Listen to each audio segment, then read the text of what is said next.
Virtual feature match area here, right now, joined by Corey Baumeister, of course, and we're checking in with these two players here, Kenji Egashira and Emma Handy. You can see Emma Handy 3-1 at this stage, Kenji 2-2, and that is, of course, a product of the round robin tournament system that we're using for this league weekend. Great pleasure to have your company. We are going to get underway here. It looks like old Kenjo's already taken a mulligan. I believe Emma may have as well. How much have you seen of this Selesnya deck? I played with it a little bit on Arena. It's got some tricks up its sleeve, Corey. Yeah, I played it last night before I headed to your stream to hang out, and I tried to get a little bit in with a lot of the rivals deck lists, and Kenji's was the one list that I went 2-0, one of the few lists, I should say, that I went 2-0 with before switching, but the other list that I played and went 2-0 with was Emma Handy's list, so...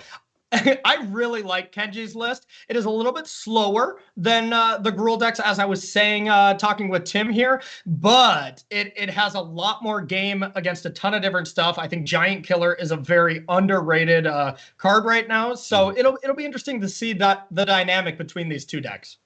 For sure, and one thing that really has impressed me or that intrigued me about Kenji's deck is some of the hidden synergies that don't really come across at first glance, right? Like you can have a pretty straightforward beatdown curve, and we're kind of seeing that here with Scavenging Ooze into the Mammoth. But then there is the more value-oriented one with Edgewall Innkeeper into various adventure creatures, whether it's the Guide Mother or the Lovestruck Beast or what have you. Yep. But the card that really stood out to me was Shepherd of the Flock. Now, this is a card we don't see too much of. It's a 3-1, and you can the adventure is you can pay 1 white, right? So just a single white mana to return a permanent you control to your hand. Now, that's not that good, really. Like that card, that spell is just not really something that you're interested in casting a lot of the time. Yeah.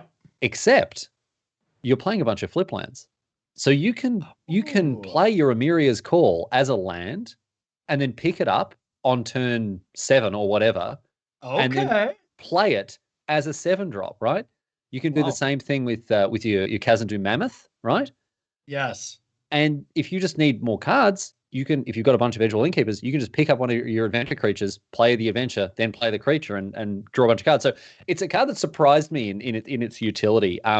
Yeah, no kidding, because you're speaking about all these different utilities with Shepherd of the Flock here, and that's the point I was going to bring up with, but it's actually a different piece of utility as well. If you have Skyclave Apparition, you can play it with that sweet trigger on the stack, bounce it, they never get back, or they never get the illusion. So just so many different things you can do with that card, and that's on top of all that, just dodging removal from your opponent, and so many kind of on the surface stuff. So I'm with you. I think that card is awesome in this deck.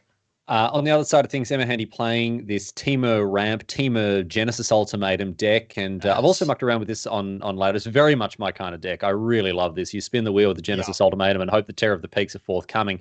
But there is a lot of play to the list. Obviously, you want to go big. The idea is to get as many mana sources onto the battlefield as possible, as quickly as possible.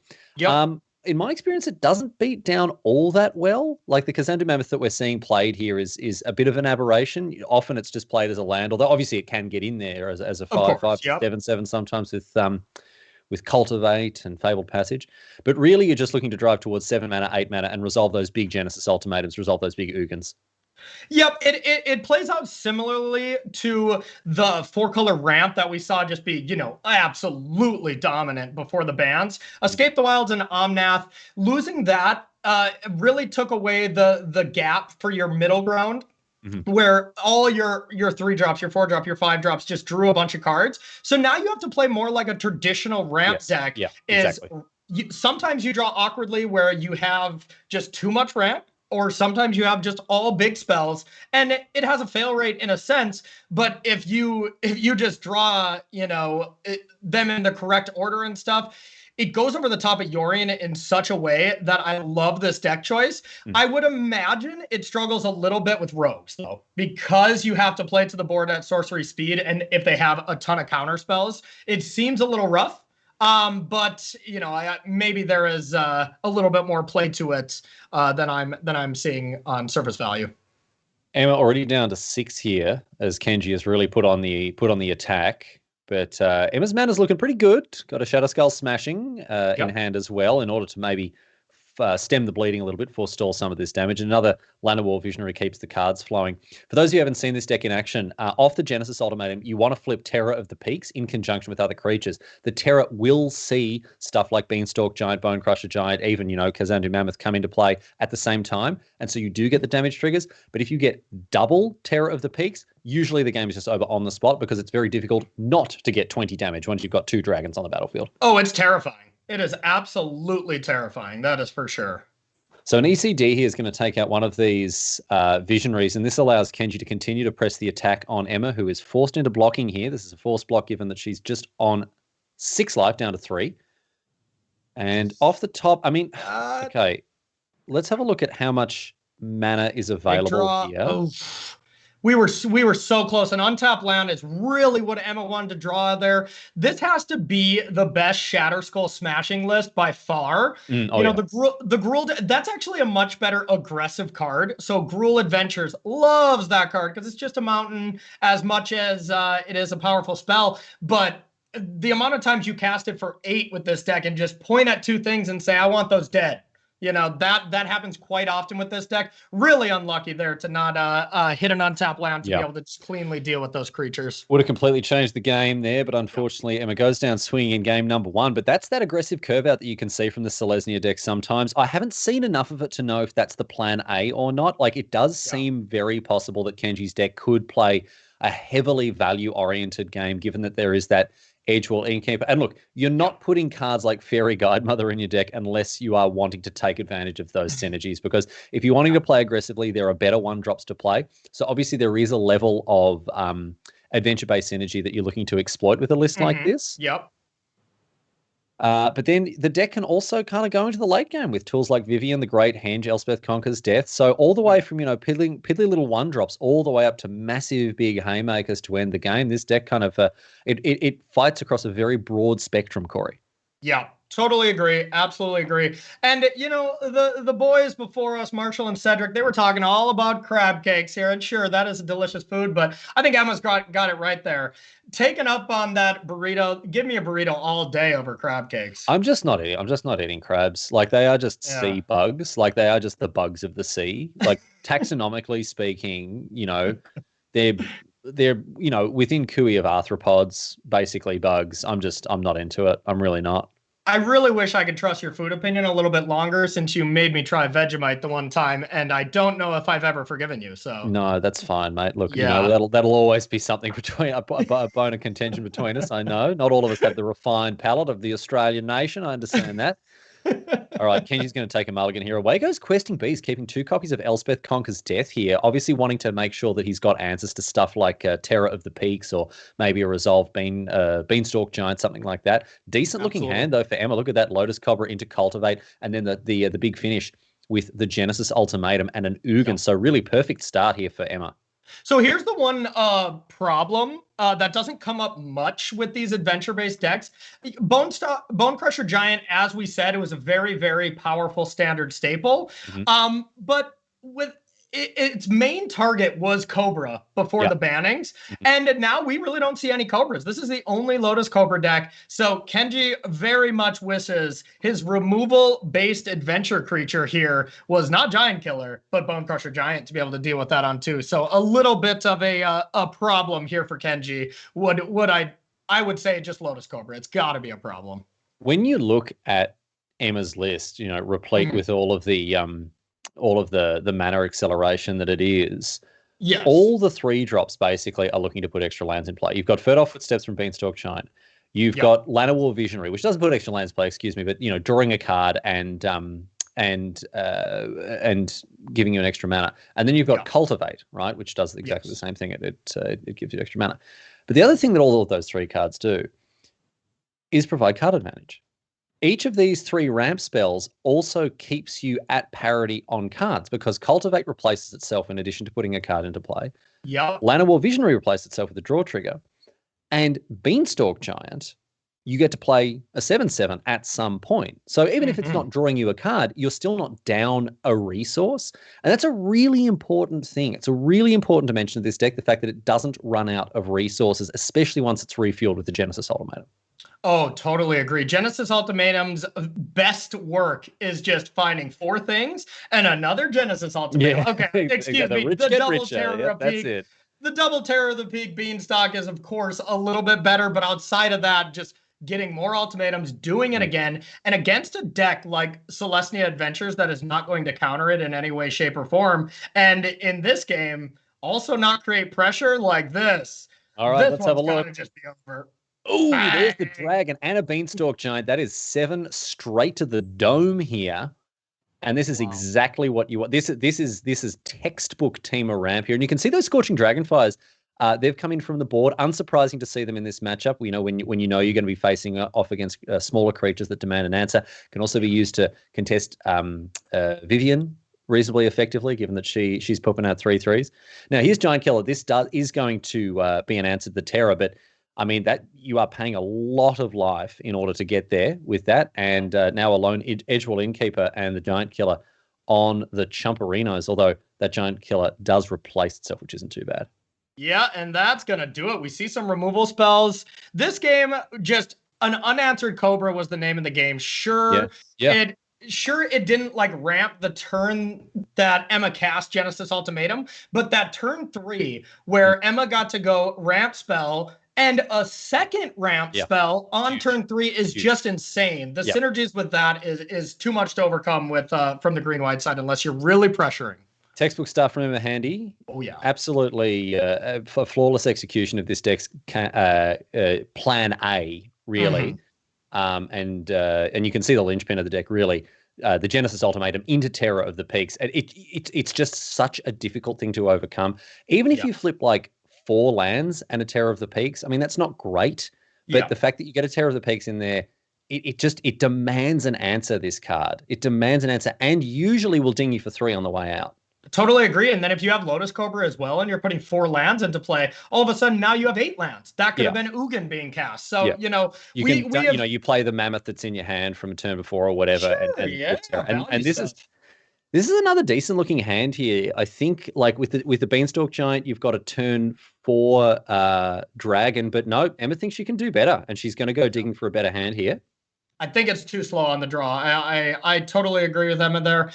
You really want removal or Lotus Cobra. Lotus Cobra is just that good in this matchup. That Scorching Dragonfire and Cobra are what I want to see in my opening hand. And I like the Discipline mulligan there. All right. Okay. Well, Llanowar Visionary is a good turn 3 option here. And the Mammoth, given that you've got a bunch of lands already, can potentially be a decent threat. This deck also takes real advantage of the modal double face cards. You can see everything from Glasspool Mimic to Kazandu Mammoth really getting the job done. The Mimic in particular really useful when you've got a Terror on the battlefield. You play a 3 mana second Terror, things get pretty buck wild from there. Or if you just hit Mimic plus Visionary Alpha Genesis Ultimatum or whatever, now it comes in as your best permanent, whether it is Visionary, whether it's Terror of the Peak, Beanstalk Giant, whatever what have you. But this is probably the best mobile-faced deck, just because within the Temur colors, there are just so many good ones, and they all kind of have application here, all the ones that Emma has chosen. Ooh, that was not a bad draw. So, Scorchy Dragonfire off the top here. And Kenji also with something of a slower start as well. It has to be said. You can see there, Great Henge, Vivian, some of the top end there for Kenji. Looks like he might deploy potentially the Mammoth. No, look at this. Holding on to maybe the Giant, wanting to cast that Giant Killer. Basically just saying, looking at Emma's list right now, there is no reason to take 3 off that Shatter Skull Smashing except for Scorching Dragonfire. Kenji is just saying, hey, I don't want you to use your mana at end step just to get rid of one of my cards. If anything, he can play it next turn. There's not going to be a Giant Killer target either. So, it's brutal. Like, Kenji just had the read, which was correct, but it still means that he's not progressing on the battlefield against a deck that goes way bigger and way more over the top than you. So just a rough spot, but Kenji still made the right decision there. Yeah, really tough because obviously if you don't play the Mammoth, you're not advancing your board. But if you do play the Mammoth, you're not advancing your board as well. So you're kind of Yes. damned if you do, damned if you don't. And now Emma's once again in that prime position to get an early terror down. We saw her flip one off a Genesis Ultimatum last time, which is obviously what this deck is trying to do. But also just casting it early can really get the job done. However, Cultivate is going to be the play here, obviously getting prioritizing getting as many lands into play as possible. One of the trickiest things that I've found in this deck is making sure you have triple blue, because you don't play a lot of other blue spells, so it can be a little awkward sometimes. But we see the island fetched out, and here's a Vivian. So this powerful Planeswalker going to come down and immediately make its impact felt with a 3/3. Yeah, and right here, the best play, we're 1 mana short, would just be Terror the Peaks, Mimic the Terror. Yeah. Oh, yeah. 5 damage to the Vivian, and hello, good luck. But without that being an option, now this is tough. I really do not know what I would want to do if I was in Emma's seat here, just because getting your Terror out here is the most, mana efficient play, and it has the most upside, but it's also the most risky when we know Kenji has Giant Killers, ECDs, like plenty of ways to deal with it. You almost want to just wait, take your licks while you can here, and just, can we actually play a pathway and just finish off Vivian here? Yes, we can. Okay, this is a way better play here. Able to clean.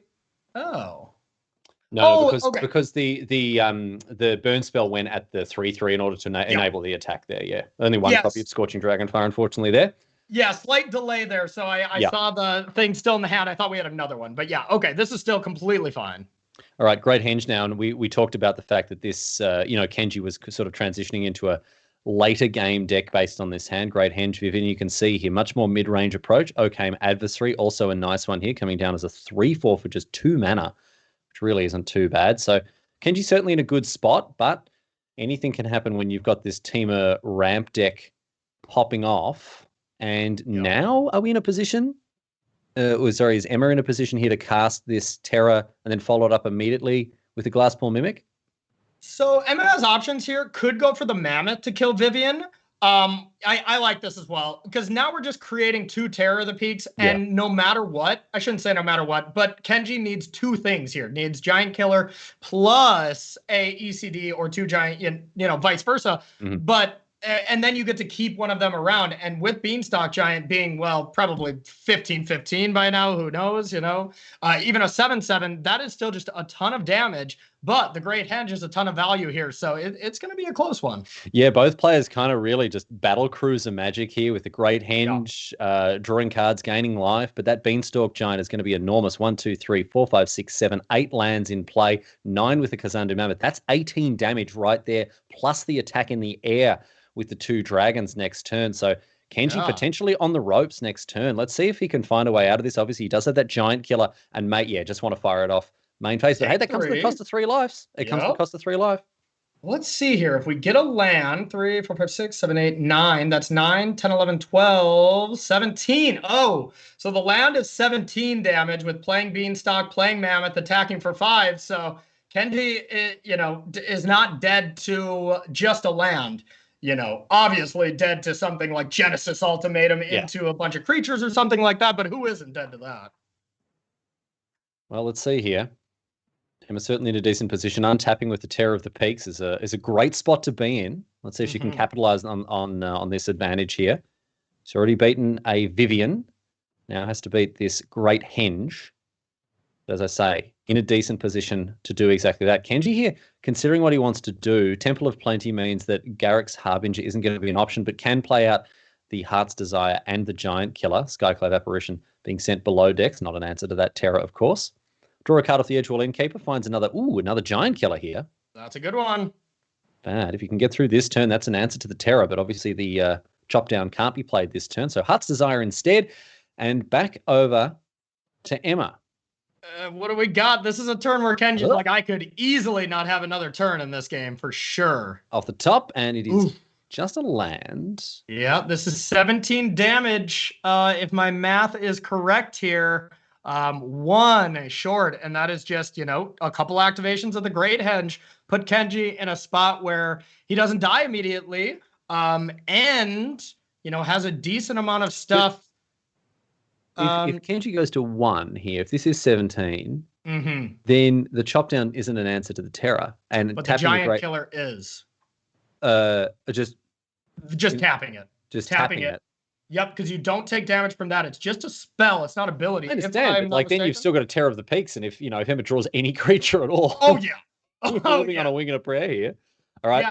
It would have to be a 3-power creature or more, I guess, just because 2 life is going to be gained from the Great Henge from Kenji. But yeah, everything outside of Lotus Cobra would still be lethal there unless Kenji can try to pressure lethal. But through 2 more creatures, I don't see it quite yet, even with that Questy B.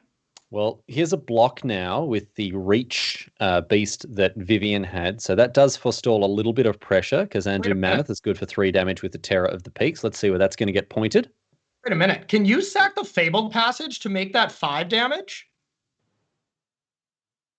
Oh, yes, with the trigger on the stack. Wow, look at that. Isn't it just lethal then? Surgical play. Surgical play here. Okay, I'm mistaken here.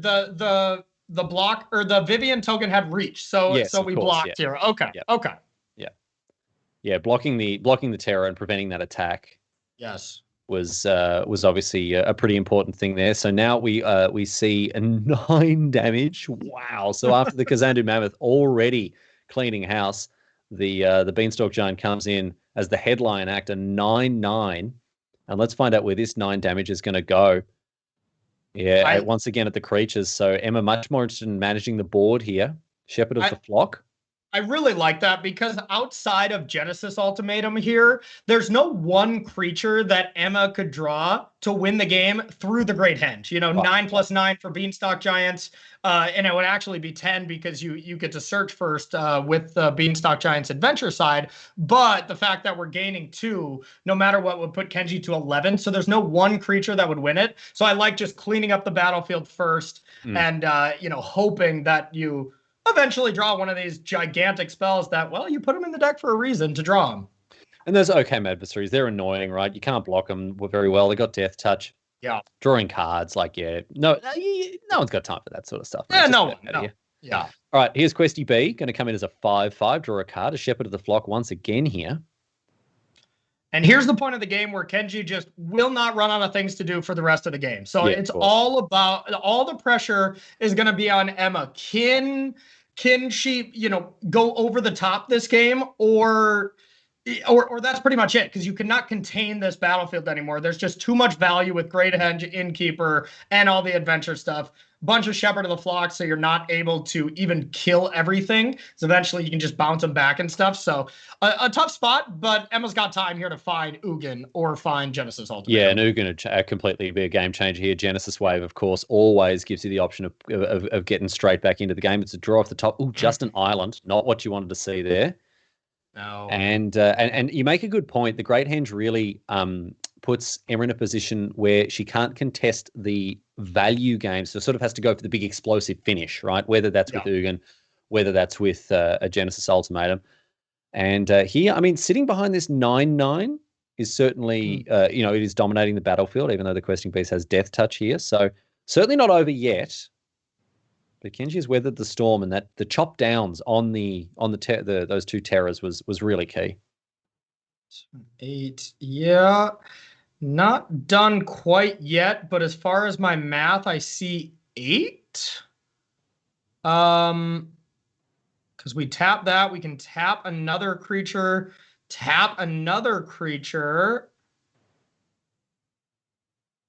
8. Oh, so 8 damage coming across with the 2 giant killers. Yeah, we saw Kenji pump his fist here, but I think he actually screwed up here. Yeah, Kenji screwed up, unfortunately. What he's shaking his head now, what should have been done is tap anything but Beanstalk Giant, because then you tap the other creatures, Shepherd back Giant Killer, kill the giant, the max flavorful of play there of chop downing the Beanstalk Giant. Yeah, chop downing the giant. Yep, perfect. But as it stands, this is 8 damage, and will give Emma another draw step unless Kenji can top deck something to, like a fairy guide mother or something. Yeah. And I did see him take those out. So that is not an option. Oh, really? They've Yep. okay, never mind. All right. Well, that's not a live draw here for Kenjo. Let's see what he can do. Yeah, Kenji had it here and is going to give Emma another turn. And normally when you're this far ahead, Riley, it's like an extra turn. It's like, sure, like you're not going to do anything more. Yeah. But when we have probably the most powerful card in Standard on the other side, in the form of Genesis Ultimatum, literally anything is possible. Yeah, Genesis Ultimatum, or indeed an Ugin here could reset things very nicely. All right, so another. I mean, Kenji's drawing desperately here. Mm-hmm. Just drew about 5 cards there after bouncing the Edgewall Innkeeper, replaying it, and then casting the Shepherd of the Flock to draw more. At this point, because of how much mana Kenji has left, there's no more out that he can find to win this turn. So now Kenji has to, kind of slap himself in the face a little and just recoup and be like, okay, yes, that was a mistake, but now I need to make sure I put myself in the best possible situation for the worst outcome, which would be Genesis Ultimatum or Ugin. All right, Kazandu Mammoth draws another card, comes down as a 6/6. Questing Beast going to get in once again, and a chump block, the only thing that's available here, because of course it can't be blocked by the Llanowar Visionary, seeing it has 2 power. So Emma conserving her life total in the face of this Questing Beast. And we're going to see here, and you can see Kenji a little unhappy with himself, screwing up the face there a little bit. So off the top, it's a Bone Crusher Giant. Not going to be enough. Not going to be enough. So Beanstalk Giant tapped down by the Giant Killer again, and very on the flavor judges nodding their heads in approval. Yes. Yep, absolutely. And we'll see what Emma can say in response to this. And unfortunately, no, Bone Crusher Giant, not enough after Kenji's great henge managed to get him across the line. So well played to Kenji Egashira. But I mean, Emma handy also with this deck that really, I mean, we talked about the fact she seems to be, in a great spot continually, just getting a read, getting a bead on the standard metagame, and has done a great job, obviously, so far. I mean, maybe she didn't prepare for the Selesnya Adventure matchup, which I don't think many players would have. To be fair, looking at that matchup on paper, I would favor Emma by a lot. It's just the deck has a fail rate where if you draw, too much ramp and not enough big spells, it's just not much you can do. And a little unlucky there for Emma in what I would consider a pretty good matchup. Yeah, but certainly the deck choice was a great one, and her piling of it has been fantastic so far. But Kenji Egashira also picking a bit of a wild brew. I know he was playing it on stream, and it's paid dividends for him this round, because I think he would have managed to take quite a few people by surprise with his take on his standard deck there. I didn't expect people to be playing Fairy Guidemother and Shepherd of the Flock in the in our first league weekend. Neither did I. Yes, indeed. All right. So we are going to, I'm waiting for production to hear what we're up to next. It sounds like we're going to be heading back to Tim right now to tee up our next match. So let's kick it back over to the news desk and back to Tim.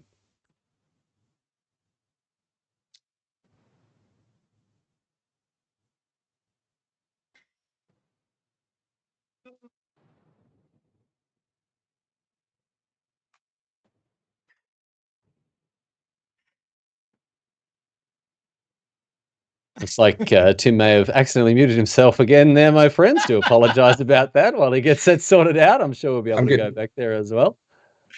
We are going to take a break. We'll get this stuff sorted out, and we'll be back with more Magic, my friends. Stick with us. We'll be back after this. Hello and welcome to The Bolt, the fastest way to get to know the most exciting players in Magic the Gathering. And today I'm joined by Rivals competitor Matt Sperling. Matt, how are you doing? I'm doing well. How are you doing? Not too bad, thanks. We'll get straight into some questions. What is the best color of mana? I like red. Keep it aggressive. End the game. Get on to the next one. I'm a red mage. I like that. I have no patience. You can see by the format of this. What's your favorite Magic format? My favorite Magic format is probably Team Limited. That's where you get to not only play limited Magic, which is always fun, as a break at least, but you get to do it with some of your best friends. Nothing better than that. Do you have an all-time favorite card? Yeah, my all-time favorite card is Preacher from the Dark. I really like the set in the Dark. It's kind of like a horror theme, and I think that card's really cool. Who is another player in the league that you want to face? Who do you think you've got a good game against? There are a number of players in the league that I've played before and gotten, just really good matches against. I think someone like Matt Nass is someone I like to play against because I know it's gonna be a challenge that I feel like he always brings his A game and has been playing really well for the last few years. So that would be a matchup that I look forward to kind of challenge myself. All right, some non-Magic questions. Is a hot dog a sandwich? Yes. Mario or Sonic? Sonic. City or countryside? City. And one more question. Where can we find you online? You can check me out on Twitter @sickofit. You can check out my my archive of articles on channelfireball.com. There's some humor ones, some strategy ones, and same thing on YouTube. It's Matt Sperling MTG on YouTube.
My voice, it is here, and with it, information about what we're going to see in our next round. We're going to get a chance to see Shintaro Ishimura up against Jessica Estefan. Now, Estefan has been on something of a tear so far today, as yet undefeated, even in games thus far in this tournament. Meanwhile, we have Shintaro Ishimura on the other side of things with Rakdos Midrange, who will be next opponent. Rakdos Midrange, an interesting choice for the tournament. Not too many people playing that one, but one that has been talked about as potentially being an interesting foil to the Rogues list. This, if anything, the most rogue version of Rakdos Midrange that I've seen thus far, Corey Baumeister. Solemn Simulacrum, back in action. Well said. This is very rogue, a very interesting take by a phenomenal Magic player. I have never seen a Rakdos deck quite like this. Makes sense, to have Ugin the Spirit Dragon to clean up all these Yorion decks, and then just a ton of very good spot removal to, deal with these adventure decks and other aggro decks. And it'll be interesting to see if that's the way it plays out. Yeah, I think it's easy to think about Rakdos as being a little bit more low to the ground than this, maybe a little bit more aggro. But this version, you've got these Iron Crag feats, you get to use Solemn Simulacrum, you can pretend to be a ramp deck here, and when you've got 4 copies of Ugin at the top end, that's a pretty impressive thing to ramp into. Yeah, this is a very, very interesting take on Rakdos here, and it makes a lot of sense to me when Kroxa is being exiled so easily with Glass Casket and Skyclave Apparitions. It is a smart move to kind of juke away from that, but you still get the best removal in the game in Rakdos colors, so makes sense to transition into something like this. All right, well, let's take a look again at the Temur Ramp list on the other side of things within the context of what it's going to be up against here, because while we've, of course, seen Temur Ramp just this very last match in the hands of Emma Handy, now the opponent is playing something very different indeed, and there's lots of targets for all of this removal. Yeah, lots of targets in the form of killing Lotus Cobra, killing Visionary. Those are not going to be very long for this world, but you can't really point a removal spell at Cultivate and Fertile Footsteps here. Genesis Ultimatum, like we saw in the last match, didn't see it pop up at a very good turn for Emma Handy. But if that card hits the battlefield here, it's going to be really tough for the Rakdos player to overcome that kind of value. Ugin is a decent answer to that, of course, if you don't die on the spot to Terror of the Peaks and a bunch of other creatures. So I think it's going to be a pretty nice matchup here for Jessica, and it's pretty hard to root against her when she is 4-0, 8-0. That is insane. Yeah, this league weekend, it's not about getting the wins in to get to one big top 8 at the end of this exact day, but we have all of these players vying to get as many wins as they can, get points on the board, because the prize is when you get towards the end of these league weekends, as we run through the whole of this 2020-2021 season, very large indeed, and every win counting, whether it's at the start of this event or at the very, very end. So let's head back down to our feature match area now as we get a chance to see Jessica Estefan fighting it out to see if she can go the perfect 10-0 thus far. Salutations, fellow nerds, and welcome back to our virtual feature match area where we have Jessica Estefan playing off against Shintaro Ishimura. We've already seen a little bit of this wild Temur Ultimatum, Genesis Ultimatum list. And I'm excited to see more of it, Corey. I already mentioned I played with it a little bit on stream, and it is capable of some of the most incredibly explosive finishes.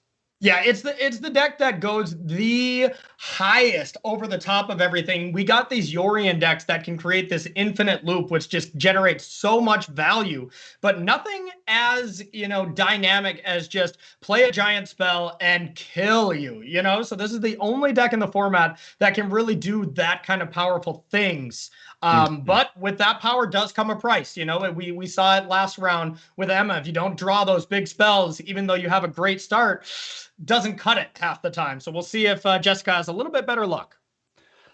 So on turn 3, obviously playing a Llanowar Visionary, playing a Fertile Footsteps, or even a Cultivate is exactly what you want to do to keep the cards flowing, keep the mana growing. But here, Ishimura came ready. Shintaro, they're using the Scorching Dragonfire to take out that Visionary before it could beef up Jessica's mana production. Having said that, still plenty of ways for Jess to continue to get extra lands into play. There's Fertile Footsteps. I think I can see a Cultivate hanging out there just on the bottom right. Yep, Cultivate was the draw for the turn. And Riley, one of the funniest things, looking at both of their decks here, outside of Jessica just, winning the game on the spot with a Genesis Ultimatum, neither player can really deal with an Ugin, and they're both playing Ugin. So it is a very weird dynamic. Right.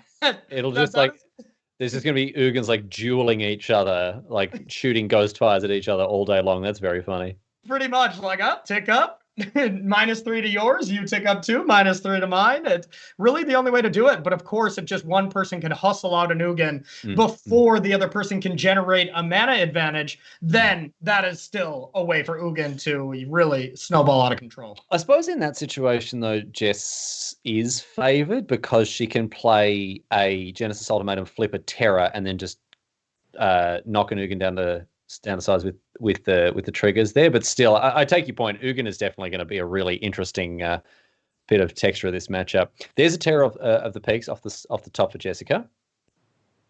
Pretty strong play, but that is not necessarily what these matches are going to be about, except like you said, for that absolutely over the top win the game aspect. But just playing a creature here, Shintaro's deck list, as we see from the hand and the deck list that we're all seeing on Cardboard Live, does not have a problem with killing a creature. Let me tell you that. Absolutely not. And you can see Shredded Sails there waiting in hand for Shintaro. There's 2 copies in the main deck here for Shintaro, and that's a very clean answer to the Terror. Now, obviously, you get dinged for 3 when you target the Terror. There's you have to pay the blood price, but dang it. I think Jessica has kind of sniffed that out a little bit, and as a result, perhaps choosing to develop her mana instead of just playing Terror into Shredded Sails and paying dividends as a result here. Being Bone Crusher Giant at the top, not the card that Shintaro would want to see at this late stage. Of course, on turn 2, great to deal with the opposing Lotus Cobra, maybe kill a Visionary or something, but here it's not doing a whole lot.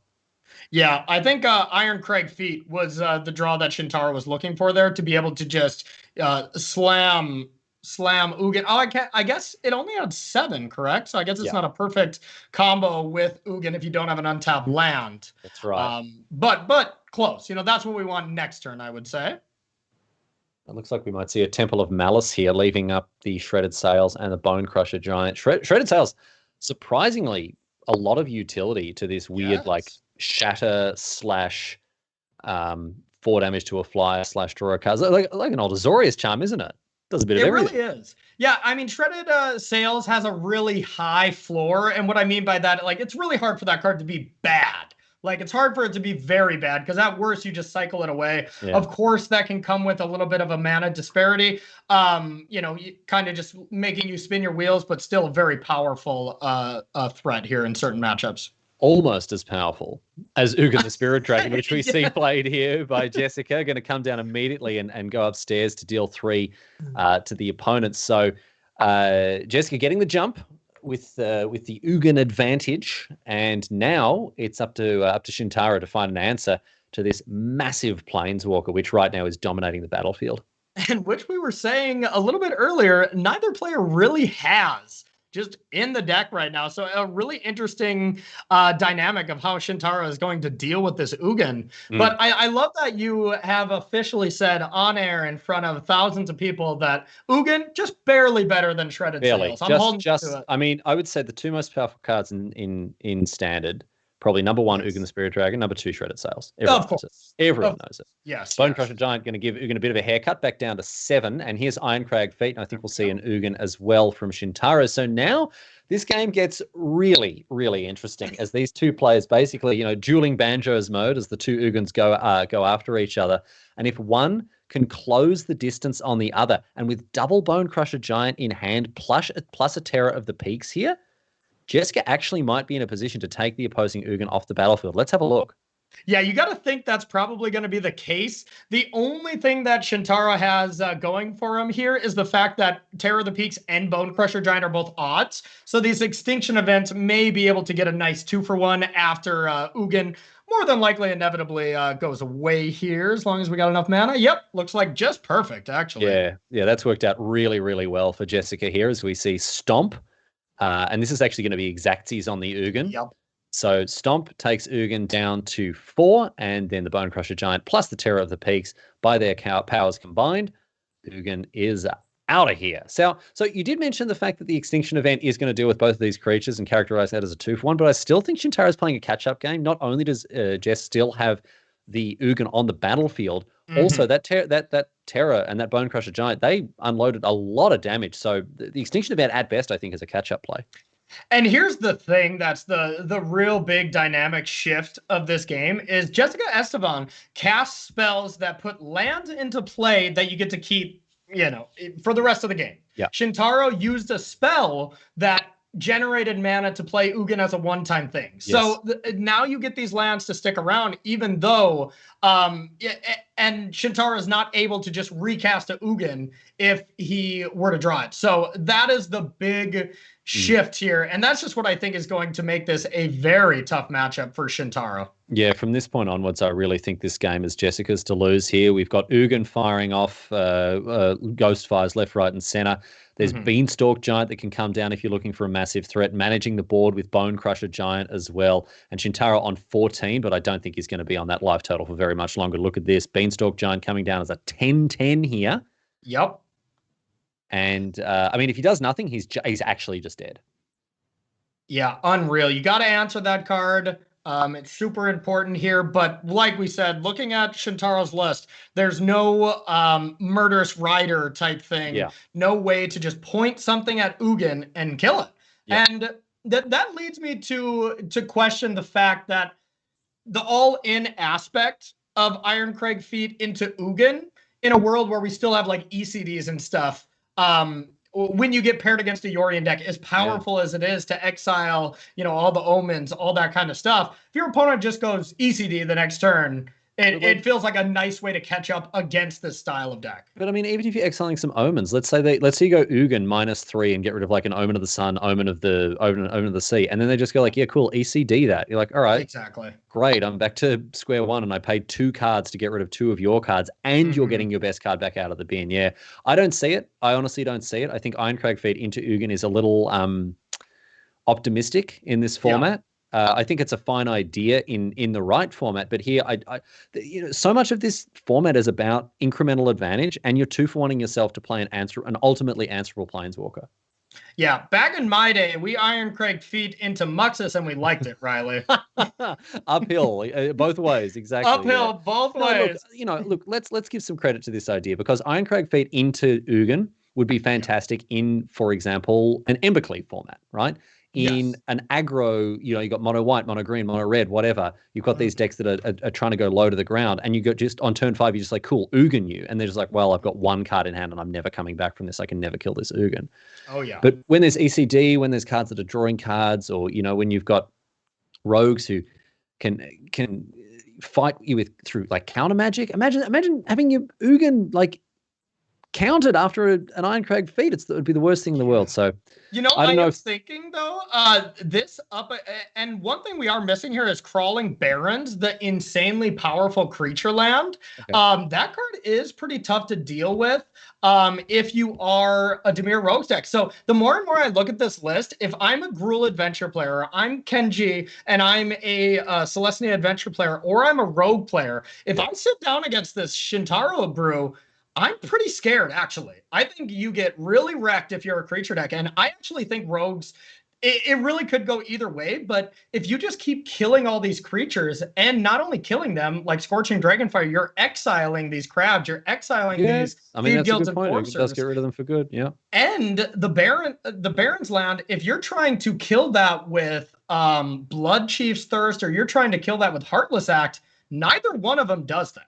That's true. You cannot kill that. That's gonna overtax your Drown the Locks for sure. Yeah. Here's another headline act from this deck. It's Ox of Agonis, and you can see it there as a way to refill the hand once you need a bit of extra business. Solemn Simulacrum can go and fetch out another land here, but once again, it is all Jessica all day at the moment. Got an Ugin ready to pop off with an ultimate. You got a 10-10 absolutely dominating this battlefield, and there's no surprise that Jess right now is sitting pretty at 4-0 with this list. We've seen it do some really good work in the hands of players like Jessica Estefan, Emma Handy, and here, no surprise to see just the incredible numbers this is putting up. So Ugin's going to go downstairs here and get rid of this Ox for good. And we talked about the importance of exiling cards, and exiling an escape creature like that, really a great spot to be in. Solemn's going to bite the dust as well, draw a card on the way out. Now Beanstalk Giant ready to rumble. Across it comes for 10. Bang. Take one of those. And now on just 5 life, Shintaro, once again, desperately swimming against the tide, trying to keep his snoot above water against this Ugin, which has really dominated the battlefield ever since Jessica played it here. Yeah, this really does seem like a heavy metagame deck where Shintaro took a big risk. Like if I play against a lot of the matchups I want to play against, nice. This is going to go great. But if you start playing against, Temur Ramp decks, or even Yorion, I think would probably be pretty bad. But and now looking at the list again, going up to 4 Ox and even a Kroxa, the more and more I look at this, the more and more if I'm a Dimir Rogue player, I'm pretty scared of this deck, actually. just hating life. Yeah. Shintaro's has got the soul read on you. I don't know, man. I guess like the Ugin plan doesn't convince me against Rogues because they've just always got a counter spell for it. But comes out. Look, escape. That's true, yeah. And escape cards are obviously fantastic in matchups like that. So yeah, maybe Shintaro's onto something. But right now, certainly really got his back against the wall against Jessica's Temur go big deck here. It really is. I mean, I was going to say it's not a mid-range deck. It's a ramp deck of the highest order. It's going as big as possible, as quick as possible. Yeah, no kidding. And right now, Jessica Esteban maintaining her undefeated run. Oh, yeah. Tell us about this. This is unbelievable. Have a listen to this. Yeah, this is insane. So far, 4-0, 8-0. Now up a game at 9-0 here. How impressive would it be to get the old 6-0, 12-0? Too bad. Wouldn't be too bad. And that's what she's gunning for here, I imagine. As we move into game number 2 between Shintaro Ishimura, who's down a game, of course, against Jessica Estefan. This is the league weekend that you're watching. Thank you so much for joining us. Great to have your company. Riley Knight, joined by Corey Baumeister. And let's have a look at this opening hand here for Jess. Seems decent enough, right? Yeah, seems great. At first glance, you're like, 2-lander on the draw. You have to hit that 3rd land. But thanks to all these double face cards, it's pretty tough for this deck to be mana light. And we got that Mimic to be able to play on turn 1 and really start casting your spells here. So nice hand. Best draw probably a Cobra, but doesn't find it. Instead, it's a Cultivate, but still an absolute bevy of options for turn 3 here for Jessica. Cultivate, Fertile Footsteps, and the Llanowar Visionary. I made the point earlier, and I'll make it again. These 3 3 drops, right? The sort of signature opening gambits of this deck, they all do the same thing. They all ramp your mana and replace themselves. Cultivate does it with a basic land. Land War Visionary does it with one off the top. And Beanstalk Giant gives you a 7/7 or larger later on. So and replaces itself. Exactly. Well, that's what I'm saying. Sorry. All of them put a land into play and then give you a card on top of that, whether it's a basic land, whether it's a random card, whether it's a 7/7. And that's important. It's important because this is a deck that is hungry for resources. It's hungry. It needs to hit its lands. You know, if you want to play an early Terra, if you want to play an early Genesis Ultimatum, you can't fall behind on resources. And so the turn 3 play really is critical in making sure that you're not falling too far behind. Totally agree. And I gotta say, it is still quite refreshing to just see these ramp decks just have put a land into play, replace itself, instead of, well, Omnath put a card into play, replaced itself 4 times, gain escaped the 4 wild, mana, replaced itself 5 times. You know, it's refreshing to just see ramp spells. Good, honest ramp spells. Fair. It's a good, honest day's work, really. So Jess is going to play to the board here, play this Llanowar War Visionary. There is, of course, the Bone Crusher Giant waiting in the wings to take care of this 2/2 should Shintaro choose, but it's already replaced itself. Finding another mountain. Now, Jess, we'll be hoping for some business off the top, I imagine here. These Cultivates, of course, aren't going to win the game on their own. So I bet she'll be looking for something like a Genesis Ultimatum, maybe an Ugin once again. We saw it do such good work. And that Beanstalk Giant, as a decent piece of business, has been taken out by the opposing Agonizing Remorse now. So there's the Bone Crusher Giant. Unsurprising to see that cast main phase so as to rob Jess of the potential mana.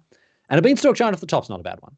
I want to point out a great play here by Shintaro. Shintaro recognizing that we can't quite see it off the screen there, but at least two cultivates were known information here. And Shintaro's like, okay, if I just duress right now, take one of them, what is that really doing? Yeah, what's right? And it's not achieving much exactly. There's only so many basics in the deck as well. Since this is a 60-card deck, not a Yorion deck, you can't just put as many basics as you want. So Shintaro's waiting for that duress to hopefully snag exactly what you were talking about, a Genesis Ultimatum or an Ugin, instead of just taking a Cultivate that just may not even be able to cast them all with the amount of lands anyways. So. Well, that's the thing, right? Like once you get past the second one, there are only 9 basics in the deck. Chances are between all of that, you're not going to have the lands that you need in order to get the full value off the Cultivate. Here's a Lotus Cobra, once again, juicing up the mana here, which isn't too bad. Going to see a Mountain follow it into play potentially. Oh, Cultivate instead. Okay. So 5 basics left. And here's that situation where you can get that value off Lotus Cobra by putting these lands into play and then cast another spell where normally you wouldn't be able to. And that just shows the dynamic power of this very new powerful threat. New as into this set, we've all seen Lotus Cobra for quite some time in the past, but so Lotus Cobra once again producing the mana needed for Cultivate, and I think this comes back to the point that you were making. Shintaro's use of that Agonizing Remorse basically did nothing because like there's only 1 basic land left in the deck now, and so Jessica casting a Cultivate to go and get that would just kind of be like not that exciting a play. So I don't think she's going to be devastated to have lost the 3rd copy of Cultivate. Having said that, like Shintaro is flush with cards that go after the hand, so you may as well just fire it off there while you can. But all the same, that's not what you want to hit with your discard spells. I completely agree here. And now we get to start the pressure, slapping an Ox down here and then having that Crawling Barrens to just start pressuring now.